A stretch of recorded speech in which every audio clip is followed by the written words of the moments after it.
Hey everyone, and welcome back to another episode of Hey Sara Sara. My name is Siley Raja, and I'll be your host. Hey Sara Sara is a multidisciplinary podcast where I sit down with students, founders, creators, and changemakers to explore the stories, passions, and ideas behind what they do. Today, we're joined by Ashmita, a rising senior from the Bay Area and the founder of Light Her Path, a nonprofit dedicated to supporting blind and visually impaired girls in India. What began as one student's idea has grown into a national team of student leaders, partnerships with companies and community organizations, and direct support for a school in Ahmedabad. But beyond the numbers, Light Her Path is deeply personal. Inspired by her grandmother's connection to the school, she set out to ensure that these girls have access to opportunities, resources, and recognition for all they are capable of achieving. Today, we'll be talking about Light Her Path, the power of taking initiative, and how one person's decision to simply start can create meaningful change. We're so excited to have you here. Welcome to the podcast, Ashmita. Thank you so much for having me on this podcast. It really means a lot to me. Of course, of course. Okay, so before we dive into Light Her Path, can you introduce yourself and tell us a little bit about who you are? Yeah, of course. So, my name is Ashmita, and I'm a rising senior here in the Bay Area, born and raised all the time here. And I'm also the founder of Lighter Path, which we'll get into. And outside of that, I've been dancing Kathak for around 11 years, which is a big part of my life.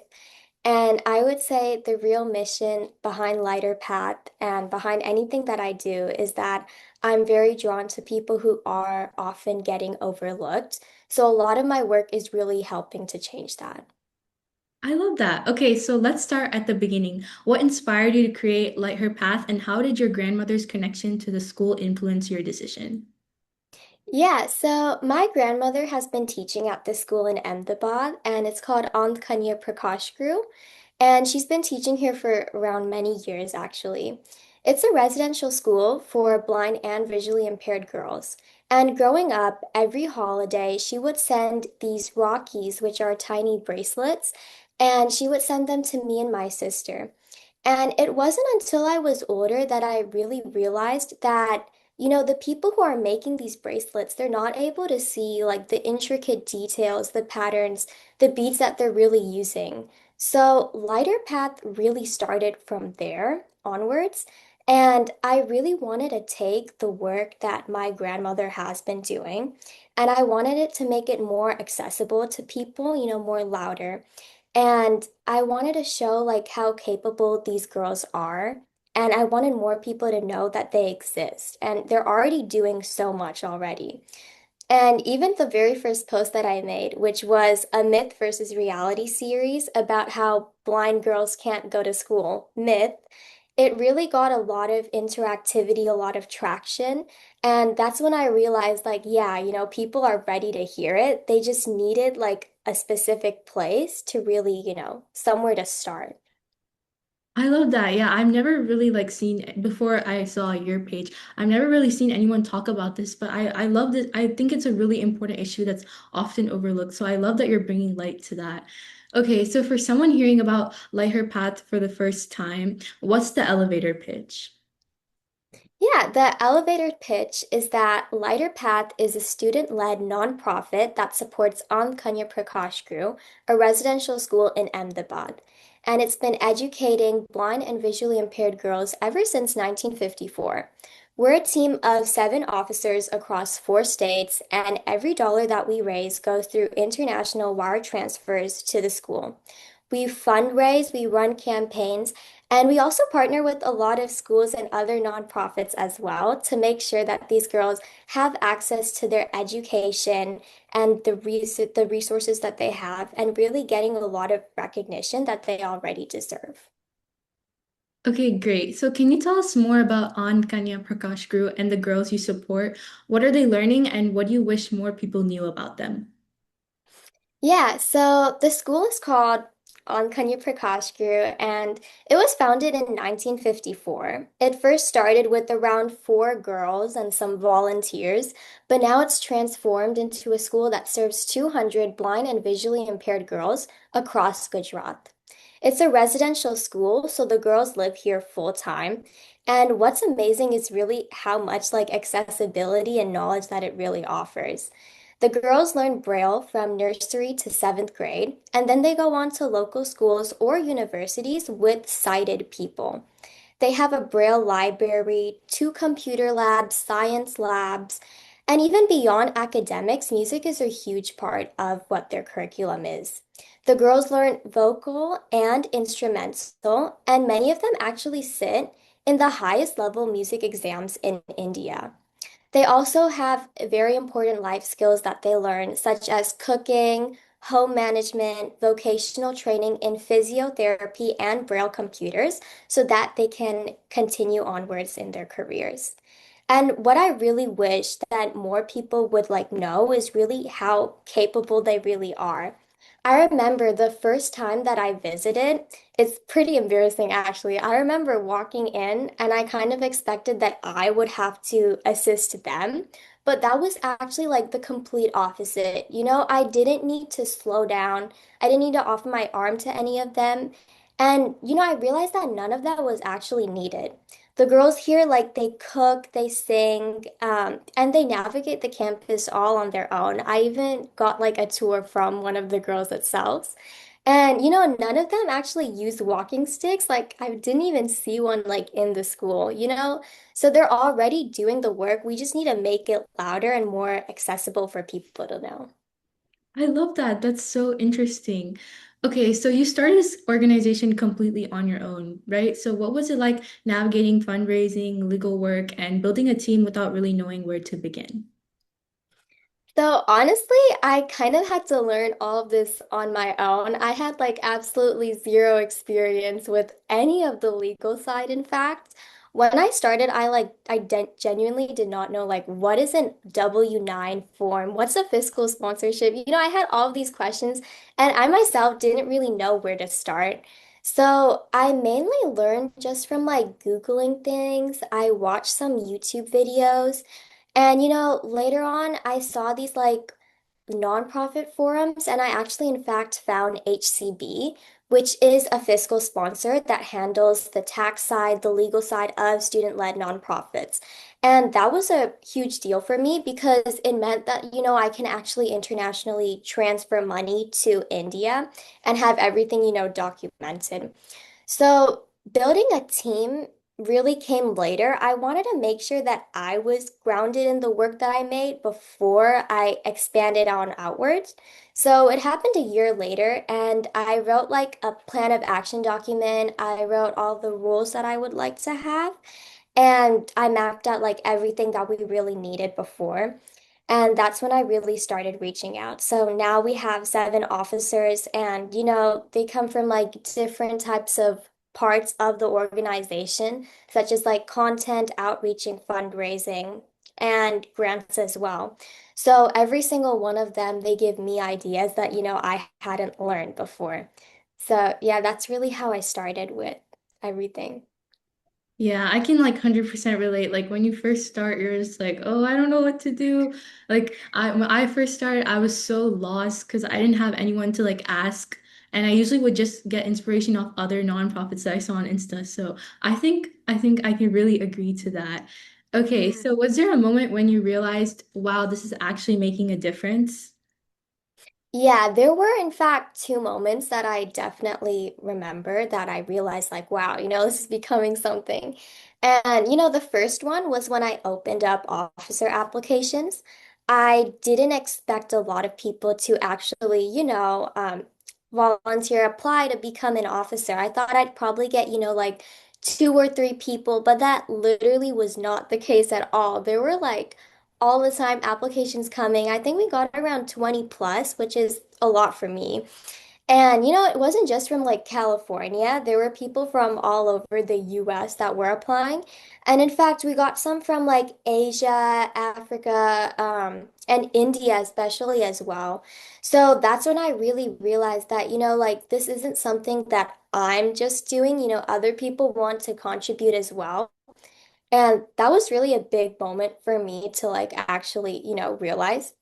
And not long after that, we got 1,000 followers on Lighter Path, which was a pretty big achievement that I would say as the founder of it.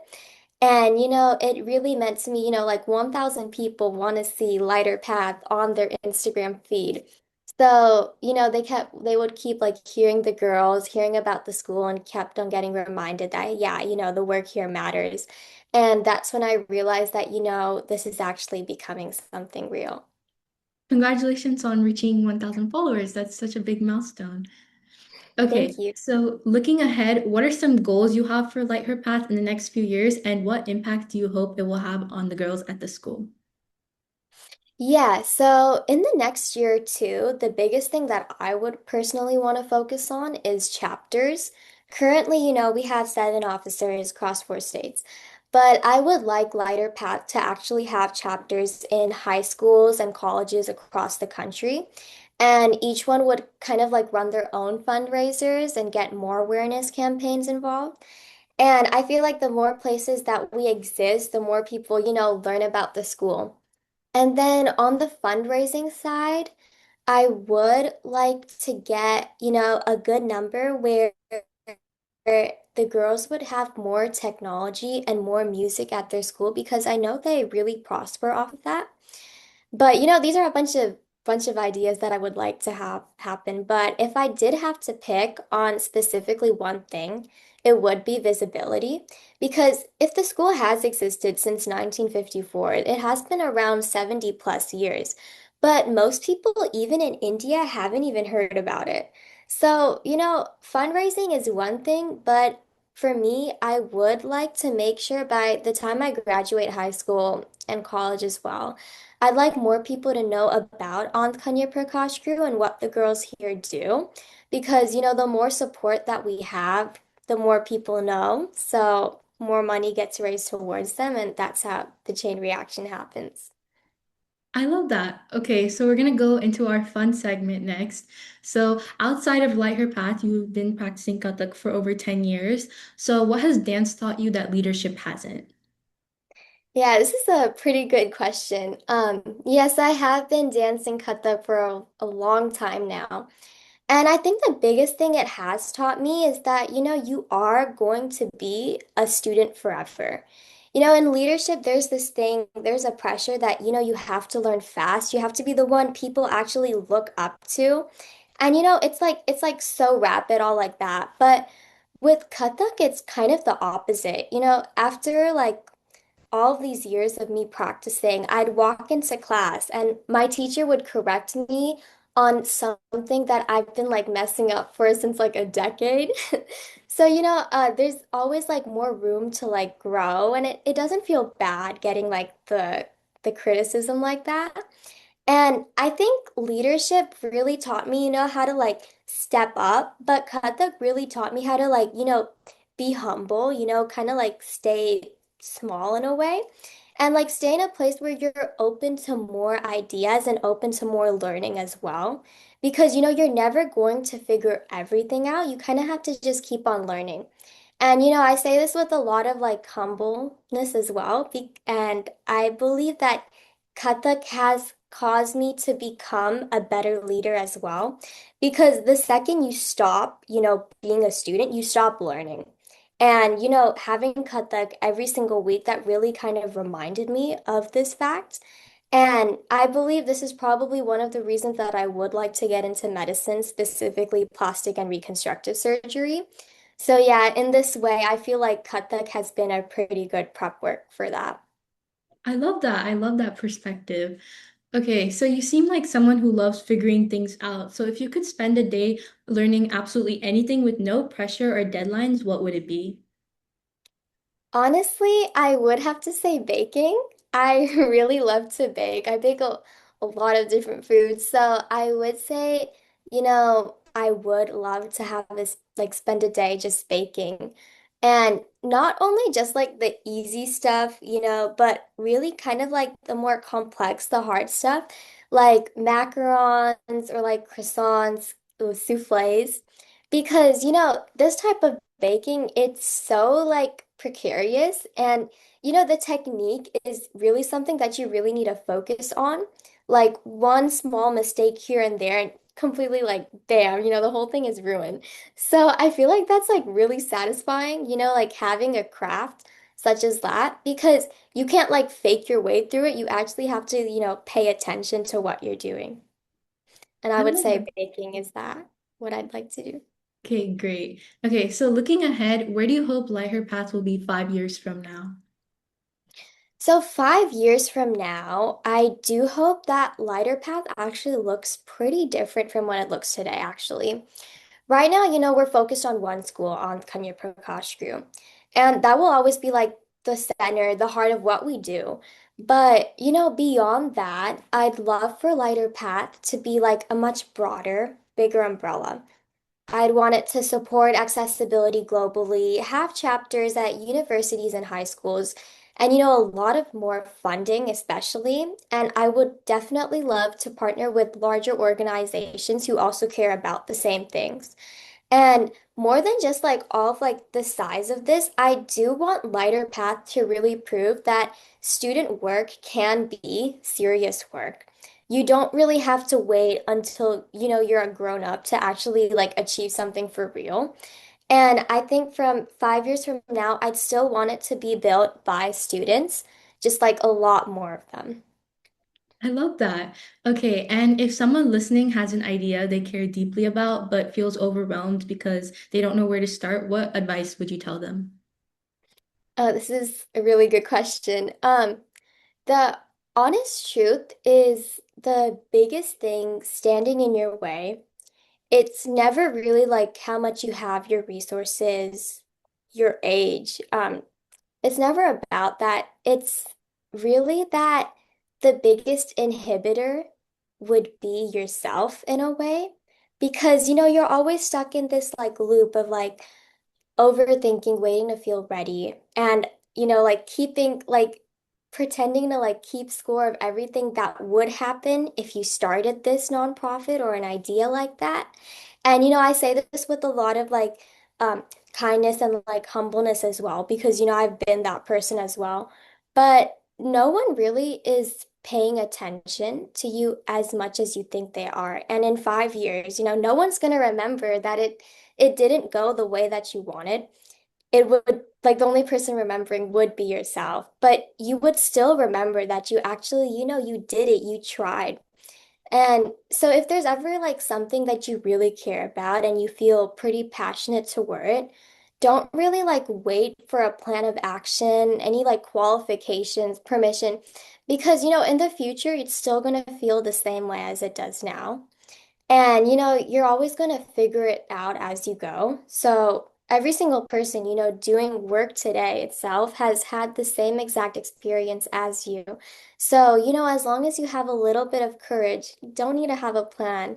As long as you have that, I feel like you can achieve great things going forward. And if you have like such a great idea that, you can't even like stop thinking about it, I feel like you should trust it and you should start small. And later on, you'll achieve greater things along the way. That's great. That's a great piece of advice. And if anyone wants to reach out to you or Light Her Path to support or donate to your fundraiser, where can they reach out? Yeah, absolutely. The best place to reach out is definitely our Instagram, which is at Light Her Path. And we post all of our content over there. We have our fundraising as well. We also have our HCB link. It's like a Hack Club fundraiser link where you can donate money if you'd like. We also have our website, which is lighterpath21.wixsite.com/light. And we have a bunch of information about what we do, our about page, and also a donation link there as well. We currently have created a LinkedIn account under Light Her Path, and if anyone would like to reach out for any like partnerships, any fundraiser questions and all, you can always contact my LinkedIn, which is under Ashmita Sharma, and I would love to like hear from you. Thank you so much for having me on this podcast. It was really fun. Of course, thank you so much for joining us today and sharing your story. It's been a pleasure learning more about your journey starting Light Her Path and your passions and the work you're doing to make a difference for these girls. And to everyone listening, thank you for tuning in. We'll see you in the next episode.